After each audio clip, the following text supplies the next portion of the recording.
Ones, listen to me, you are good enough. You are absolutely good enough. You don't have to try to be perfect. It's okay to make mistakes. Nobody's perfect. It's okay not to be okay. Embrace your imperfections. People will love you no matter what. Just let it go, friend. Let it go. Release the inner critic. Give me a chance. Yeah, baby, try just one more night. Then make up your mind. Hey guys, welcome to Christian and Tiffany. And today we are talking about the Enneagram number 1 or type 1. Uno numero. Uno numero. Uno. Yeah. So we want to share with you 5 things that you need to know if you are an Enneagram 1 or you might be married to an Enneagram 1 or if you have a child who's an Enneagram 1. This is what you need to know, people. And I'll say I'm glad that we're starting this series with 1 and working our way up to 9 because I am a 1, and so that's the type that I'm the most confident with. I know the 1 because I am a 1. Yeah, you are. And you're pretty well versed with 1 tendencies as well, being married to a 1. Although we're still working on all that communication. So I don't know if you've watched that video prior to this about what is the Enneagram and why we love it. But Christian is an 8. Yep. And wing 7. We'll get into wings down the road. And I'm a 1, wing 2. And so we're going to talk today about what that means. What is a 1? Maybe you've heard of the Enneagram and you know your number. Yeah. Maybe you've never heard of it, but you've heard people saying, you're a 1, you're a 9, you're an 8, you're a 7. And you're like, what is this? It's weird, right? So it's not weird. It's personal development and it's relational development, relationship development. It's a beautiful thing. And so we encourage you to jump on board and learn about it, right? Yeah, it's really good. Yeah. So if you know you're a 1 or you don't, listen, and you may be like, ooh, that is me. That's so me. Okay. And we also have down in the description below, we put together our very own Enneagram assessment tool. So you can download that for free and go through, read all the descriptions, complete the assessment, figure out what you are, do it with your spouse, figure out what they are, and just grow together. It'll be awesome. Yeah, it's our way to serve you. So enjoy it. And we actually have papers because there's, lots of information, and we're going to try not to do like a 30-minute video. So we're going to dive right in with number 1. The first thing that you need to know if you're an Enneagram 1 or you're married to an Enneagram 1 is what their childhood belief is. And so with every number, there's kind of a childhood belief, a childhood lie, like this perception that you have that formulated as a child because of an experience. And so for 1s, it is that they feel like they're not good enough and that they have to perform and be perfect in order to be loved or accepted. If you are like, oh no, that's not me, I really encourage you to take time and think through back to any childhood memories that you have, especially ones that were really impactful and that were difficult, and consider if maybe that might be a form or a thought that was formed or developed in that. So for me, my childhood memory that sort of started that for me, I was, I think, 5 years old, and I'm the youngest of four kids. 4 kids. I have 5, but I was the youngest of 4. And my older siblings were put in charge of me. They did not want me hanging out with them, and so they did their best to lose me in the neighborhood while playing with friends. So I ended up stranded on a rooftop, and they said, if you want to hang out with us, you have to jump down. And my 5-year-old little self was terrified. I could not jump down, and they left. Now, let me just say, I love all of my siblings. We are all very, very close. In fact, my brother and I even talked about this story just last week, and we're all good. It's all good. However, as a child in that moment when I was abandoned on the roof, I began to believe that I wasn't good enough. Otherwise, they would have wanted me to be around. And I began performing. I began trying as hard as I could to be above reproach, to be perfect, to always be right, to never be wrong, to never make mistakes, so that people would have no reason to be displeased with me. They would have no reason to reject me. And so that's the childhood belief that sort of formed the way that I perceived so much of the rest of my developing years and even into my adult life. And the truth is, right, that's the childhood belief, but the truth is, ones, listen to me, you are good enough. You are absolutely good enough. You don't have to try to be perfect. It's okay to make mistakes. Nobody's perfect. It's okay not to be okay.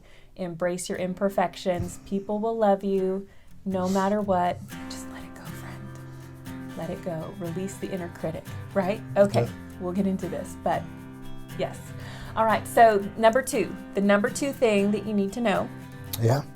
if you're a 1, what are your weaknesses, right? Is that what Strengths. Strengths. Come on, strengths. Yep. All right, Hubs. Yeah. Being married to an amazing one. Amazing, Tell beautifully everybody. Oh. talented, gorgeous number 1. Tell us about the extreme. Girl, you hot.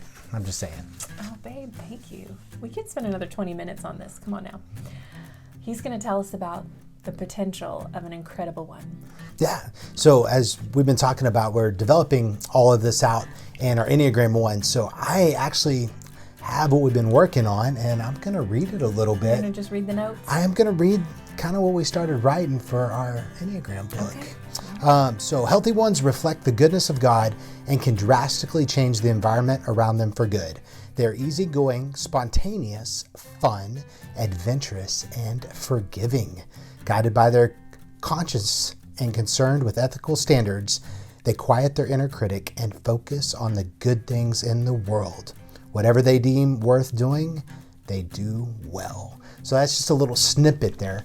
But, the strengths of 1 are amazing. And I just want to point this out. Steve Jobs, Apple, 1. He's a 1. He's a 1. They can be world changers. The way that they look at things, the way that they can get stuff done, I mean, they can impact the world for good and really do some amazing things. Yeah. So because 1s have this desperate need to get everything right, they become very diligent with how they do things. They're hard workers. They're very responsible. They're very trustworthy. They have a lot of wisdom and knowledge because they really dive into understanding and knowing well what they're responsible for, so that they don't make mistakes. And so 1s are really good homemakers and housekeepers.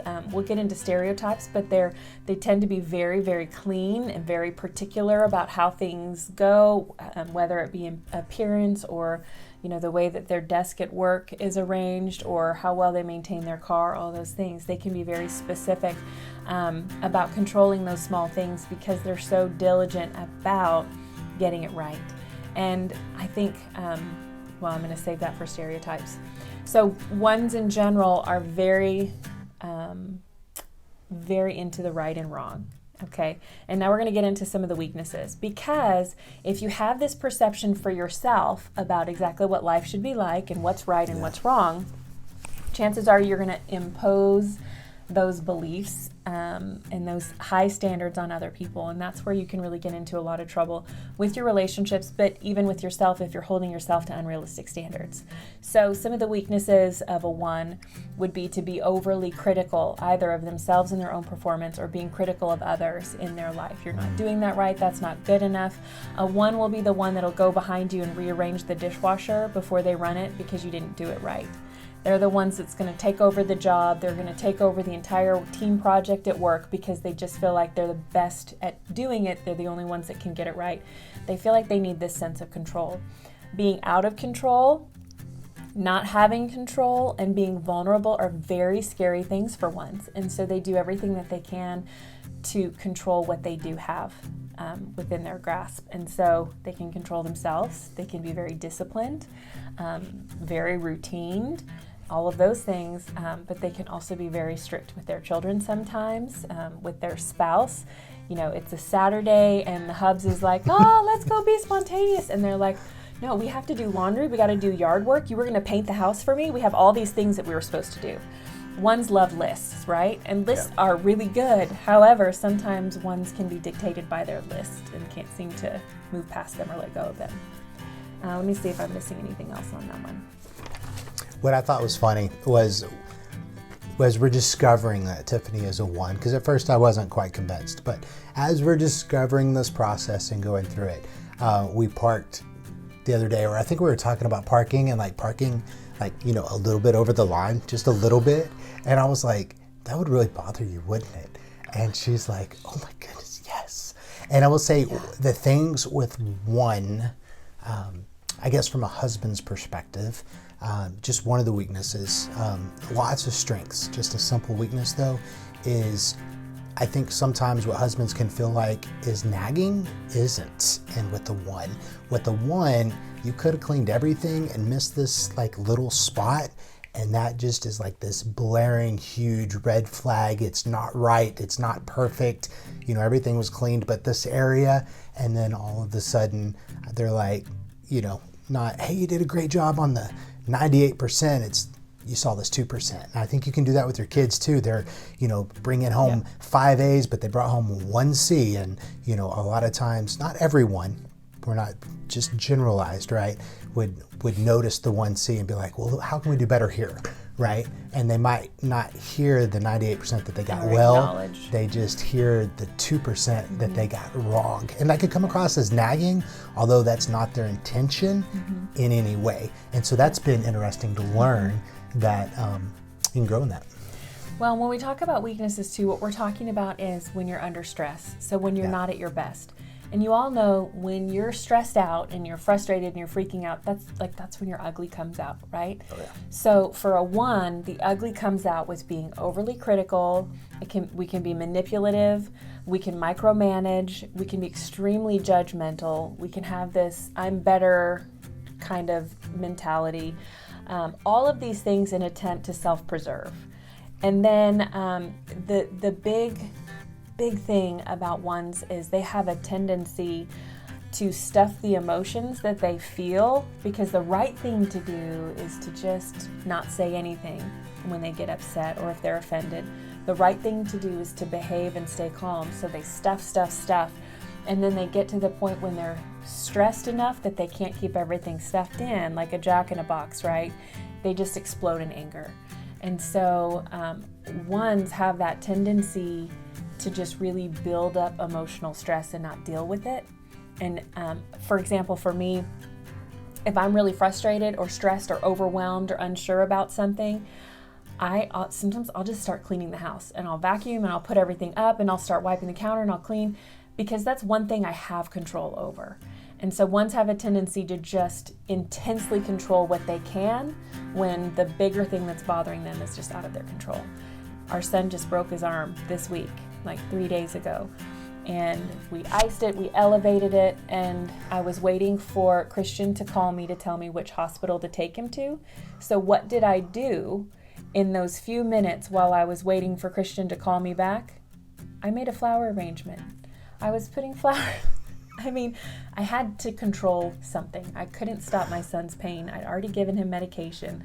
I'd done everything I could, so I made a flower arrangement. So that's a sign that you might be a 1. Yeah. Anything else you want to add to that? No, I think that's pretty good. I think, while there are some of those weaknesses that we talked about, there's a lot more strengths to a 1 than weaknesses. And I think... Babe, hold on.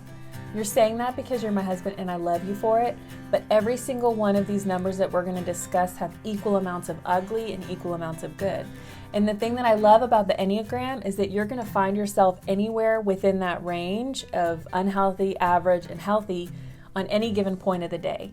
And the key is to be willing to embrace your potential for ugly, but to understand your potential for good. And as a spouse, help guide you back into that healthy mind frame, right? Right. And then as an individual, to recognize it as well and say, okay, I'm going to change my crazy right now. I'm going to change what I'm doing because I know it's within my power to be better. That's right? good. You're being really sweet, though. I love you so much. That's really good. Thank you for being I like it. Yeah. I like it. Okay.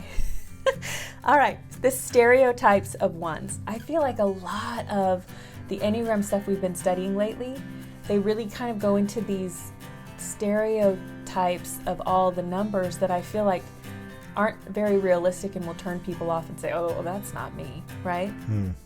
So, how so? Give me some examples. Okay, so we're going to go back to the cleaning example. Okay. Stereotypes for an Enneagram are they are neat freaks, they are super clean, they are super organized, they always have everything on time, they're very strict, they're very well put together, they're always prim and proper. Those are kind of the gist, right? Now, as a 1, I like to think I'm just healthy, and so that's why I'm more relaxed. But he was like, you're not a 1 because you're not a clean freak. You're not a 1 because the house is always a mess. And I'm like, whoa, hold on, mister.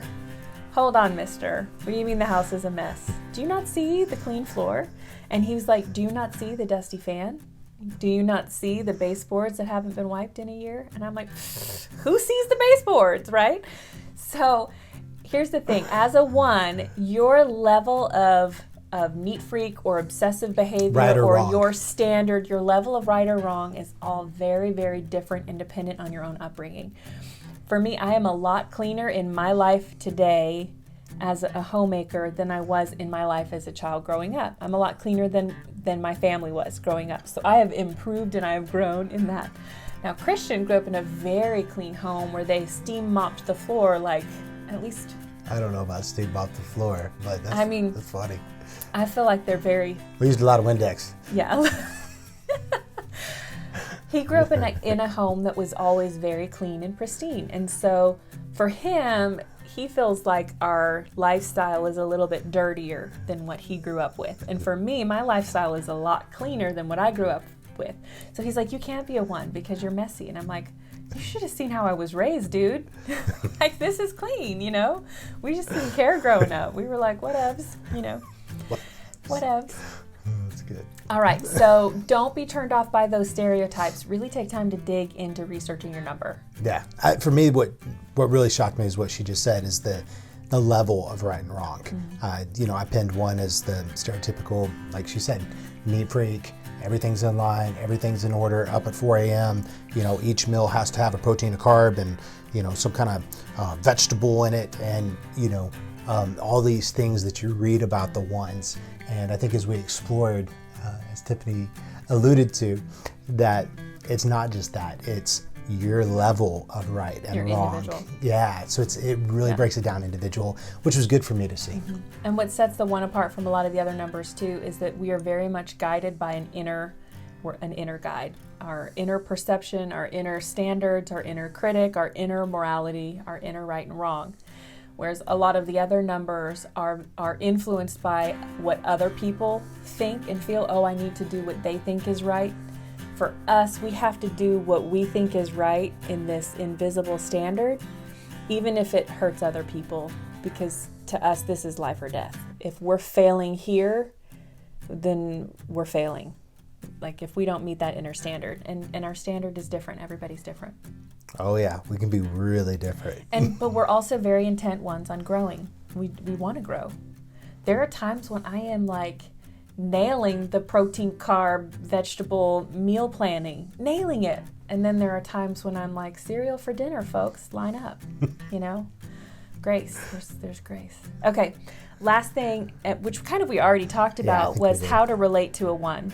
Yeah. But I do want to touch on one more thing, and that's relating to a 1 either when they're like really upset, like how do you help bring them down, or relating to a 1 when you're in conflict with each other. Like what's the approach to get them to disarm and be willing to work it out? Because you can't talk to angry people and expect to get anywhere, right? You have to kind of diffuse the anger before you can work out a conflict. And so for a 1, if we're really upset, it's because we feel like we're failing, we're making a mistake, or if you're angry with me, that means I have failed, I've made a mistake, I'm not perfect, and I am crushed. And if in confronting me on something, you point out those failures, it heaps on that self-condemnation, the shame, the self-loathing, and we get to an even deeper place of instability. Versus if I'm stressed, and whether he's caused it because of a conflict or it's an external thing that's caused it, if I'm stressed, I'm already punishing myself over and over and over again. I'm already telling myself every single thing that I've done wrong. And I don't need to hear it again. What I need to hear is, I know that you messed up, but I love you and it's fine. And we're going to work it out. Or I know you're super stressed about this upcoming deadline. You got this. I believe in you. You can do this. And I know it sounds like, like you're babying a 1. But truly, truly, truly, the best way to get to the heart of a 1 is not through criticism, but through affirmation. Because to us, criticism is a knife to the heart. Even if we deserve it, and that's not to say you can't correct a 1, but it's the approach. You have to diffuse them first and affirm them. You are good enough. You're great. It's going to be fine. I love you. Why don't you go take a break? Why don't you take a nap? Why don't you go take a shower, go read a book? We'll talk about it, in just a minute, but I just want you to know that I love you. Go take a minute and we'll talk about it. Or if there's a deadline, to say, what can I do to help? Do you want me to help with your project? Do you want me to go take the kids out for an hour so you have the house to yourself? Do you want me to clean the house? Do you want me to make dinner? Do you want me to pick up dinner because you have so much going on? So helping to alleviate some of that stress that's piling up, or some of the tasks, the to-dos, the list that's piling up that's causing the stress, really helps a lot too. That's good. But 1s do need to be corrected. They do. We do. We all need that truth, that dose of reality. But if you don't want your head bit off, diffuse the stress first, right? Yep, it's true. Because 1s are also very direct, very opinionated, very strong-willed, and 1s can go head-to-head with 8s, can't they, babe? Sometimes they can. I think it's great. And again, we're going to talk about all the different numbers. I will say it's been eye-opening to learn about the 1. It's incredibly challenging because I will say the 1 is about the furthest opposite from all of my thoughts, beliefs, and actions, being an 8. And so I find it takes work to really dive in and learn about the 1, and just even perception of how you view the world is so much different, polar opposite of the way I handle all that. Yeah. So as we go through each of these numbers, we'll begin to talk about how to relate, and I think it's going to be good. We really, really encourage you to go through this with your spouse. Download the assessment guide, the assessment tool. Both of you take it. And then don't just study your own number, study your spouse's number. The assessment guide will also go into more information about, you may have a number like your number 1, but then you'll have a wing, the number to the right or the left of it. So for a 1, you're either a 9 or a 2 as a wing, because in the circle of the Enneagram, we'll show that on the screen, there's an opposite to the right or the left or whatever. And so you take on tendencies of those other personalities too. There's levels and layers of your personality to dig into. There's variance, there's all sorts of other things. And so as you read through the assessment and just study and research your number and your spouse's number, man, it gets deep. Yeah, right? It's good. You get to know each other at a whole nother level. And as you're knowing yourself, you can share that with them. Guess what I discovered about myself today? Yeah. Anyway, it's been so good for us that we really want y'all to be able to experience it as well. It opens doors. You're going to like it. You're going to like it a lot. You're going to see stuff in a way that you haven't seen it before, which is super important in marriage. So it's really good. So definitely subscribe, ring the bell, so you can get update information. You can join our email list at info@christianandtiffany.com to get our latest newsletter. Again, we're building out the Enneagram. We've got the self-assessment. We're going to have takeaways for each of the numbers, working on the book, working on a course right now, the Top Secret Marriage. I don't know what we're going to call it right now, but the Top Secret Secrets to the Marriage. It's all about marriage, and we're going to do an entire session on learning how to communicate with your spouse with the Enneagram tool. Yeah, it's going to be good. It's going to be awesome. Okay, guys. Thanks for watching. Bye.